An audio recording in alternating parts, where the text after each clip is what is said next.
Yu-Gi-Oh! Arc 5 spent over 100 episodes building up its final villain, Zarc, and he had to deliver, and he definitely did deliver. The Zarc 5 duel began, and it was everyone against one, starting with a 2-on-1 Sora and Edo against Zarc. On his first turn, Zarc established his field, and on his second turn he had his boss monster, Supreme King Zarc, on the field, which he used for the remainder of the duel. Because new duelists kept entering the duel, Zarc's turns were constantly interrupted, since any duelist who joined automatically became the turn player. This means Zarc was forced to play almost entirely during his opponent's turns, and barely got to take his own turns, yet he still destroyed everyone.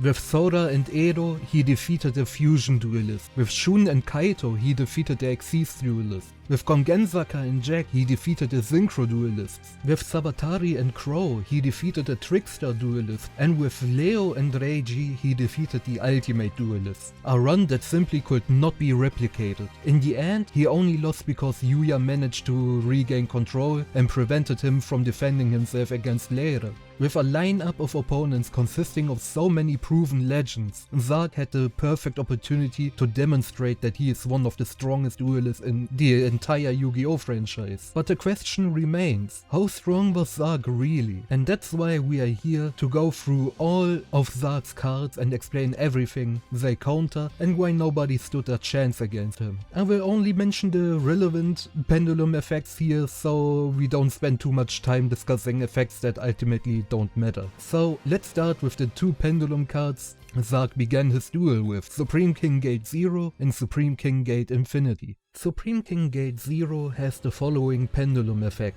While you control a monster, you cannot pendulum summon. And while you control a Supreme King monster, any damage you will take becomes 0. Its counterpart, Supreme King Gate Infinity, has the following pendulum effect. Destroy this card unless Supreme King Gate 0 is on the other pendulum zone. Any damage reduced by Supreme King Gate 0 is instead added to your life points. Aside from the fact that these two cards create pendulum scales 0 and 13, allowing Zarc to pendulum summon virtually any monster, they also make him completely immune to damage while simultaneously gaining life points whenever he would have taken damage. However, this only works while he controls a Supreme King monster, so let's move on to the monster Zarc pendulum summoned first. Supreme King Dragon Darkwurm, a level 4 Dark Dragon pendulum monster with 1800 attack and 1200 defense. Its monster effect is, if this card is targeted for an attack while you control another Supreme King monster, you can negate the attack. Zarc summons 2 copies of this monster immediately. As a result, he can no longer be attacked because both Darkwurms can simply negate any attack directed at them. And attacking directly doesn't work either because the gates in the background reduce all damage to 0. And that is Zarc's entire first turn field. Now let's move on to the cards that he completed his field on turn 2.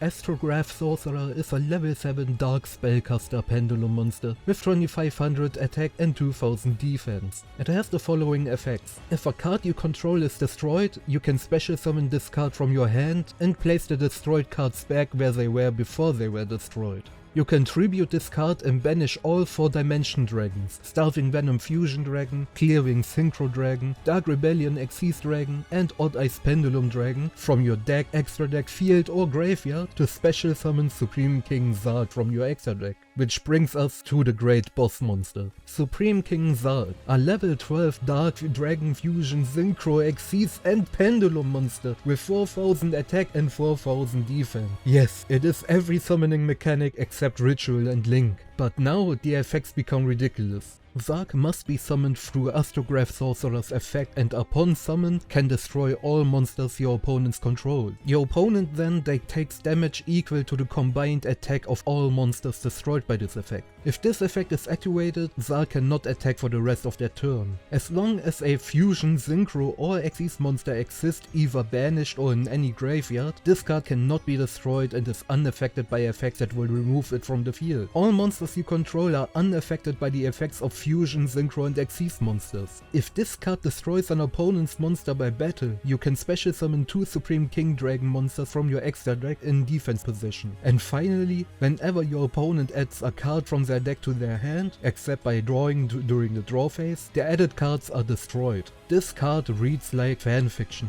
and together with the previously mentioned cards, it already creates an enormous fortress. You can't remove Zarc from the field. Having a stronger monster doesn't matter because all damage is absorbed by the gate, and attacking other monsters doesn't work either because the Darkwurms negate the attacks. However, it gets even worse when you consider that Zarc also has a Supreme King version of each Dimension Dragon, all of which can be summoned whenever the opponent uses the corresponding summoning method. Let's start with Supreme King Dragon Starving Venom, a level 8 Dark Dragon fusion monster with 2800 attack and 2000 defense. Its fusion materials are 2 dark monsters, which is easily fulfilled with the Darkwurm. However, you can also special summon this card directly from your extra deck if your opponent performs a fusion summon. You control Supreme King Zarc and you tribute 2 Supreme King Dragons. Your opponent cannot target any fusion monster for attacks except this one. And once per turn, during your main phase or battle phase, you can target a face-up monster on the field or an EVA graveyard, negate its effects until the end of the turn and copy those effects. If one of your monsters attacks a defense position monster, it inflicts piercing battle damage. And during either player's turn, you can return this card to the extra deck to special summon 2 Supreme King Dragon Pendulum monsters from your extra deck and reduce all fusion monsters your opponent controls to 0 attack. Next we have Supreme King Dragon Clearwing, a level 8 Dark Dragon Synchro monster with 2500 attack and 2000 defense that requires a Dark Tuner and 1 or more non-tuner monsters as material. But just like Starving Venom,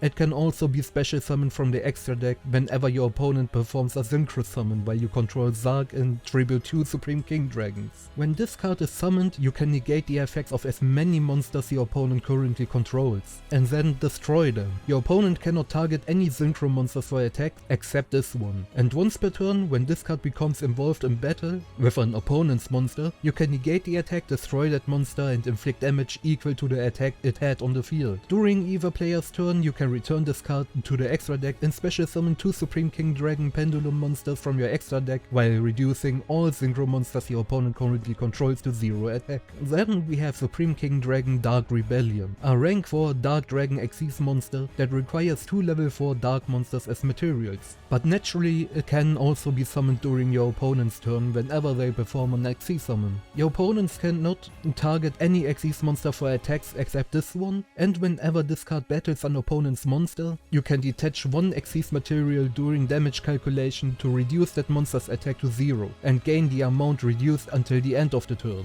During either player's turn, you can return this card to the extra deck and special summon 2 Supreme King Dragons from your graveyard while reducing all Xyz monsters your opponent currently controls to 0. And finally, we have the Supreme King Dragon Odd Eyes, a level 8 Dark Dragon Pendulum monster with 2500 attack and 2000 defense. If your opponent performs a Pendulum summon while you control Supreme King Zarc, you can special summon this card from your hand, deck or extra deck by tributing 2 Supreme King Dragons. Your opponent cannot target any Pendulum monster for attack except this one, and the first time each turn that a Pendulum card would be destroyed by battle or card effect, it is not destroyed. All battle damage inflicted by your Pendulum monsters is double.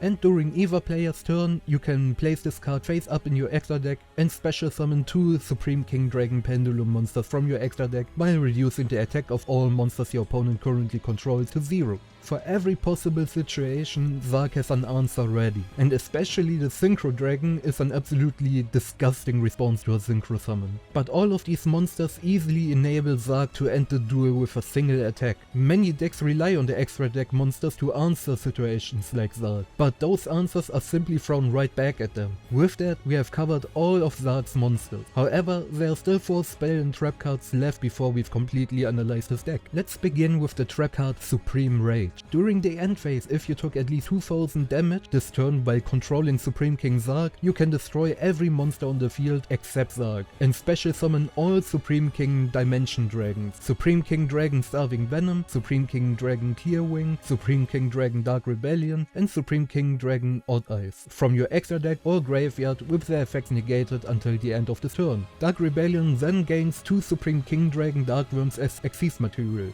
This is a trap card that allows you to completely clear the field at the end of your opponent's turn and then essentially win the duel on your next turn. It does feel a little unnecessary though, considering that part of your core strategy revolves around taking no damage thanks to the gates. That's why the card feels somewhat redundant, but it's still a solid backup plan if the gates are somehow destroyed. Then we have the equip spell card, Supreme Presence. You can only equip this card to a Supreme King monster. The effects of that monster that would normally target exactly one monster your opponent controls are instead applied to every monster your opponent controls. This card has ridiculous potential. For example, with Dark Rebellion it can absorb the attack of all opponent's monsters, or with Starving Venom it can negate the effect of every monster on your opponent's field and then copy them. Combined with the right cards, this is an incredibly powerful spell card.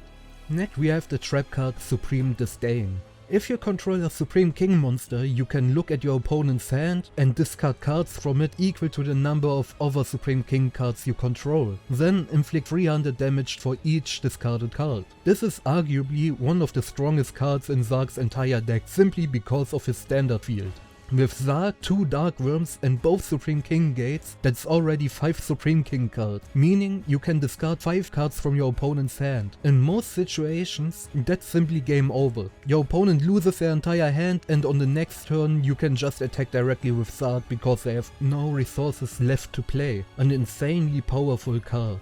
Finally, we have the continuous trap Supreme Faceoff. During the battle phase, if you control a Supreme King monster, you can target one monster your opponent controls and it must attack this turn. Once per turn, when a Supreme King monster you control is attacked or when an effect is activated that will destroy a Supreme King card you control, it is not destroyed by that battle or effect. During your opponent's battle phase, you can send this card to the graveyard and then every monster your opponent controls must attack while you choose their attack targets. This is a card that can end duels very quickly, but more importantly it can protect your gates, so this card is definitely a valuable addition to Zarc's deck. And now honestly, how do you beat someone like this? Can anyone actually defeat Zarc? That's a question I will be covering in a future video as well, so make sure to subscribe to the channel so you don't miss it. Hopefully I've done a good enough job showing or reminding you just how absurdly unfair and powerful Zarc really was. Let me know in the comments below what you think about this topic. Leave a like if you enjoyed this video and don't forget to subscribe so you don't miss future videos like this. I'll see you again in the next video. EUTS!